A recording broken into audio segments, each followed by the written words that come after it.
Target's been neutralized. I'm heading to the hotel.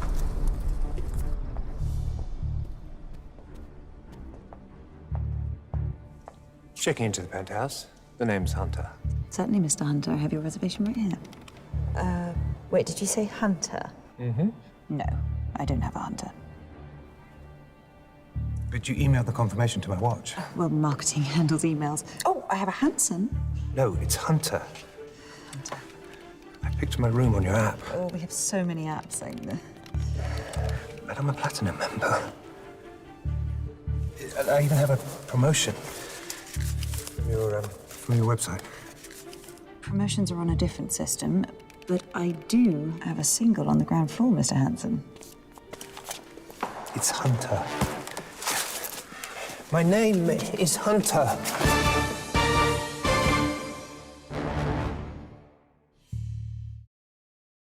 Ce que vous avez pu voir, c'est en quelque sorte une expérience client un peu particulière, qui ne se passe pas forcément très bien.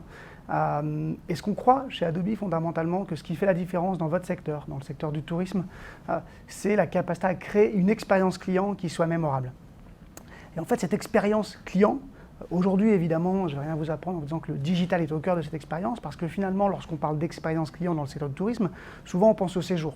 Souvent, on pense d'abord au séjour, on pense d'abord au moment du voyage, au moment qu'on va passer dans un hôtel. En fait, cette expérience, elle commence bien avant, vous le savez, elle commence finalement dans une phase d'inspiration, où je vais très en amont commencer à réfléchir à quel peut être mon voyage, à identifier des lieux possibles. Elle va se poursuivre par une phase de planification. Je vais commencer à organiser mon voyage, à vraiment resserrer mon choix. Je vais faire mon booking. Mon vol, mon train, ma voiture, mon séjour sur place. Il y a la préparation du voyage, il y a le séjour lui-même, et puis il y a évidemment tout ce qui se passe après. Comment je vais ensuite communiquer autour de ce séjour et autour de ce voyage, que ce voyage finalement il était pour les loisirs ou pour les affaires. Et finalement à chacun de ces moments, ce sont des moments indépendants, ce sont des expériences en soi, qui sont des moments qui vous abreuvent en informations, en données, que ces données vous les captiez directement par de la visite sur vos sites par exemple ou sur vos applications mobiles, que vous les captiez à travers des partenariats médias, que ce soit de la donnée seconde partie que vous louiez, que ce soit de la donnée en fait qui va être aussi captée dans les espaces physiques, dans les hôtels, dans les avions, à travers les bornes, autant de données, autant d'informations qui finalement permettent d'avoir une vision du client et du client unifié. Et en fait, ce qu'on voit, et effectivement, les 4 leviers finalement qui sont critiques aujourd'hui chez nos clients, et c'est les acteurs du tourisme avec lesquels on travaille. Et pour être clair, aujourd'hui, Adobe travaille avec tous les plus grands acteurs du tourisme à travers le monde. C'est, parce que j'ai parlé de données, c'est comment on construit une vision unifiée du client, et pas simplement des devices avec lesquels le client interagit avec moi. Quand je suis une marque, le client, il interagit, oui, à travers son mobile, oui, à travers sa tablette, oui, à travers une borne, à travers l'écran dans la chambre, à travers le site internet.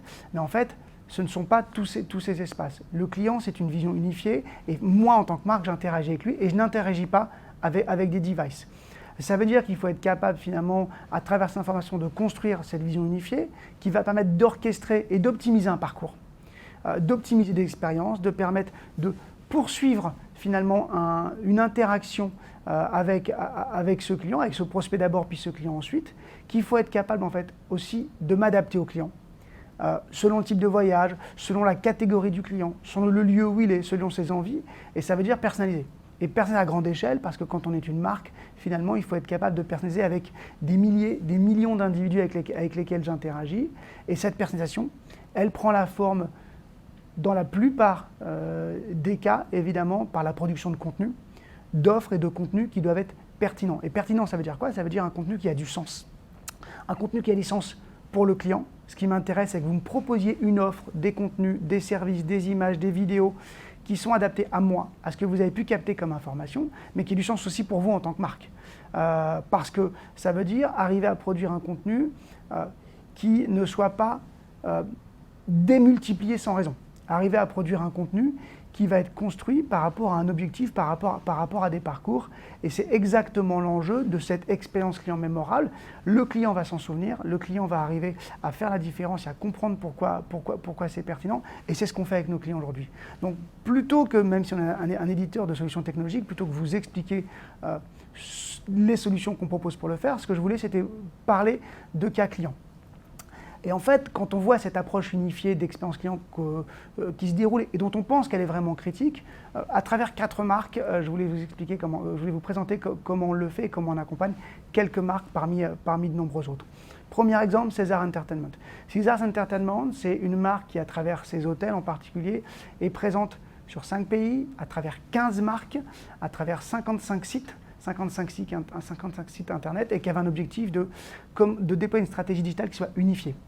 Et finalement, ce qu'ils ont mis en place, c'est à travers des outils qu'on leur a proposés, des flux de travail qui soient plus fluides, qui soient plus efficaces, avec des silos qui sont cassés, qui fait que finalement, depuis les équipes créatives jusqu'à la production web, jusqu'à la production du contenu, jusqu'à la production des campagnes marketing, en étant soutenus par l'intelligence artificielle et du machine learning, ils arrivent à adapter la personnalisation à tous les écrans et tous les canaux. Et quand je dis tous les écrans, c'est vraiment tous les écrans. C'est-à-dire que typiquement, aujourd'hui, ils ont été la première entreprise à arriver à gérer toute leur publicité et tous les affichages digitaux. Et quand je dis tout, c'est donc je disais aussi bien la publicité qu'ils vont diffuser online que les contenus des sites internet, le contenu des applications, le contenu dans les écrans interactifs, soit dans les hôtels, soit dans les parcs d'attractions, soit dans les chambres, à partir d'un seul et même CMS, d'un seul et même gestionnaire de contenu qui permet donc à l'équipe marketing de construire quelque chose d'unifié, de cohérence sur l'ensemble des marques en étant abreuvés par le contenu qu'ils ont pu récupérer sur ces clients et d'arriver aussi à engager dynamiquement, par exemple les clients, quand ils se baladent dans le lobby d'un hôtel, en fonction de qui ils sont, s'il y a quelqu'un d'identifié ou de reconnu, de pouvoir lui pousser un contenu, une offre spécifique sur un affichage personnalisé. Et vous le voyez à travers quelques chiffres, avec par exemple sur la catégorie des emails, une hausse phénoménale du taux d'engagement. Et donc derrière, évidemment, plus de bookings, plus de réservations.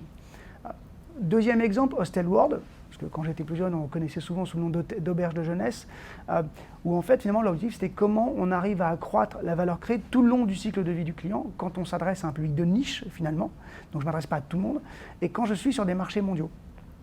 Et en fait, leur enjeu, ça a été finalement d'arriver à pousser toujours plus de données, et de données toujours plus qualifiées sur les équipes marketing et les équipes web, pour finalement faire en sorte que ces équipes soient toujours plus rapidement au fait des préférences, des intentions, des actions des voyageurs tout le long de leur parcours, pour arriver, on parle souvent de next best action, la meilleure action qui va suivre, eux c'est la next best interaction. Comment je vais arriver à produire l'interaction qui va être la plus pertinente, avec un enjeu, avec un objectif qu'ils ont réussi à atteindre, c'est-à-dire qu'en fait la majorité des bookings online soient réalisés sur leur site et pas sur des OTA et pas sur des sites externes. Donc finalement, pour capter un maximum de la valeur potentielle avec, comme vous pouvez le voir aussi là encore à travers quelques chiffres, une augmentation là encore énorme de l'engagement, plus 500% d'engagement sur les réseaux sociaux et sur le site web, et puis aussi une réduction très forte, 20% dans le coût du booking, ce qui est extrêmement important pour eux parce que finalement ils arrivent de ce fait à rationaliser leur approche et leur stratégie.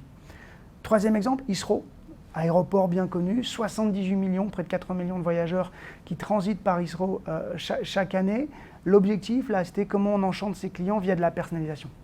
Et en fait, il y a, à travers le parcours des clients vers Heathrow, à travers le site internet, à travers l'application mobile, à travers le parcours dans l'aéroport lui-même, il y a encore une fois énormément de données qui est captée dans l'aéroport à travers les données, par exemple, ou à travers l'application mobile, qui fait qu'en fait, aujourd'hui, toute cette donnée permet de réaliser des tests en continu, de l'optimisation et donc de la personnalisation en continu et de manière automatisée pour promouvoir toujours la meilleure offre.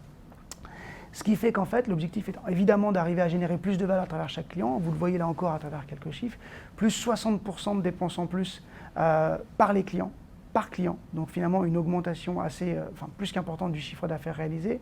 Et aussi, plus 25% de croissance du taux de clic dans les emails. Donc là encore, un engagement toujours plus fort. Et des clients à qui on va dire, vous venez passer plutôt par le parking, passer par telle boutique, en faisant attention à éviter à chaque fois la fatigue marketing, à ne pas sursolliciter le client. Dernier exemple, je pense intéressant, dans une autre partie de votre secteur, qui est celui de Disney. Les parcs, tout le monde connaît les parcs Disney, évidemment. L'objectif, c'est comment finalement on digitalise l'expérience. Comment on arrive en temps réel à proposer des expériences originales dans les parcs Disney en s'appuyant sur l'application mobile.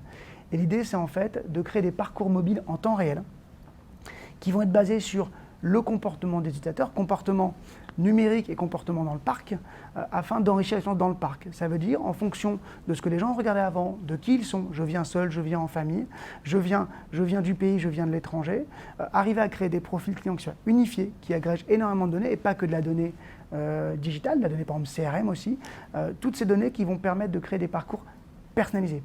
Avec un objectif simple, gamifier les parcours, gamifier l'expérience globale dans le parc et arriver aussi, on a tous vécu ça dans les parcs finalement, arriver à un endroit où il y a beaucoup de monde et beaucoup trop de monde parfois, comment je stimule le trafic vers des zones à faible intensité, à faible fréquentation, et comment je promeus l'ensemble des attractions et j'évite aussi les bouchons, entre guillemets, les goulets d'étranglement à certains endroits, avec aussi un objectif extrêmement fort, c'est que juste avant de mettre en place les solutions qu'on leur propose, en fait, il leur fallait des mois pour arriver à créer, orchestrer, exécuter ces parcours mobiles.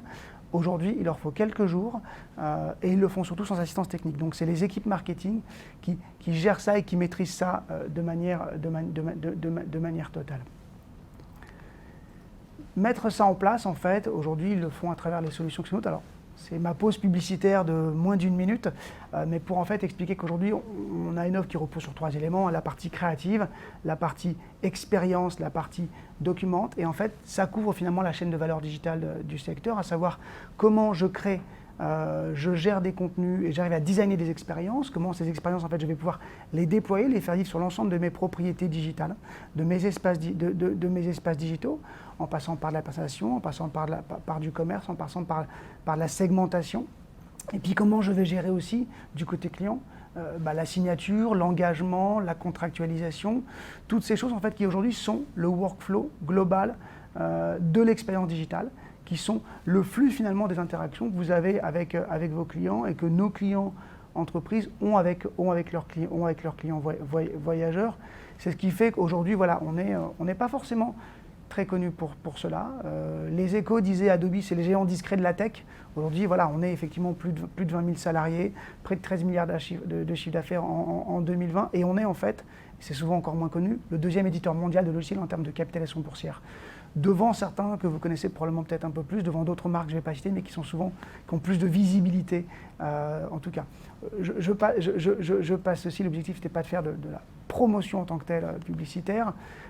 Ce qui est important, et pour finir en fait, et je voulais finir par quelques recommandations, de ce qu'on voit dans les échanges qu'on a avec les clients de votre secteur, aujourd'hui il y a 4 leviers qui nous semblent critiques pour arriver en cette phase de fin de pandémie, on l'espère, et de post-Covid, on l'espère aussi. Et on va dire que certains pays ont déjà basculé dans le post-Covid dans votre secteur. 1, réactiver les clients dormants. C'est-à-dire qu'en fait, la capacité, grâce à la donnée, à identifier chez vos clients ceux qui ont un fort potentiel de réactivation, pour les engager, même s'ils peuvent être hésitants aujourd'hui. On voit en particulier que beaucoup de gens restent sur du marché domestique. Comment on arrive à les engager ailleurs en les rassurant? Comment on adapte le parcours au client? C'est ce que j'ai évoqué un peu avant, mais aujourd'hui, on a la capacité, et vous avez la capacité à déployer l'expérience sur tous les écrans. Tous les écrans peuvent être digitalisés en favorisant le sans contact, et ça, c'est quelque chose qui peut être adapté et personnalisé en temps réel. Ça veut dire aussi anticiper les désirs, arriver à remonter en amont dans le cycle d'achat pour être le plus tôt possible et le plus près possible des besoins des clients en utilisant l'intelligence artificielle, le machine learning pour anticiper les besoins, pour permettre à des clients ou à des prospects de réserver très en avance les expériences qu'ils voudront faire et de votre côté de faire des recommandations pour simplifier le choix. Ce qui est l'objectif pour votre client, comment on simplifie mon choix, comment on simplifie finalement l'accès à un service, parce que de votre côté, vous avez réussi à créer des profils clients qui soient unifiés. Et enfin, pour finir, finalement, rendre le contenu pertinent.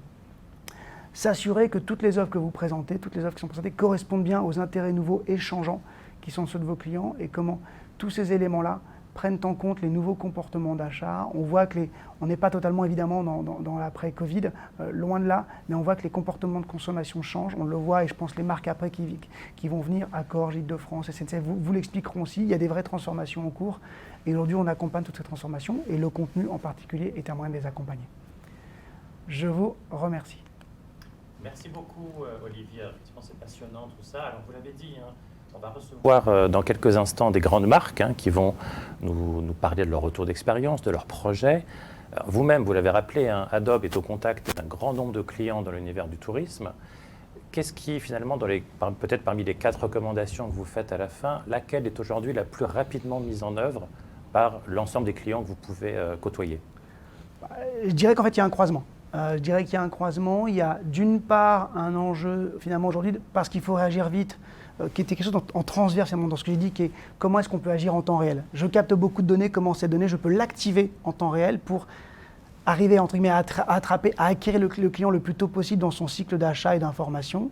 Et donc, ça, c'est le premier point. Et deuxièmement, avec quoi je l'engage. Et avec quoi je l'engage, quand je parlais de contenu, c'est effectivement comment j'arrive à pousser, à diffuser un contenu qui soit pertinent, qui fasse la différence, qui me distingue, en particulier par l'image, en particulier par la vidéo, qui sont 2 éléments critiques parce que finalement, je vais immerger le client dans mon offre et ça fait une vraie différence. Enfin, on le voit, les taux de transformation sont sans commune mesure.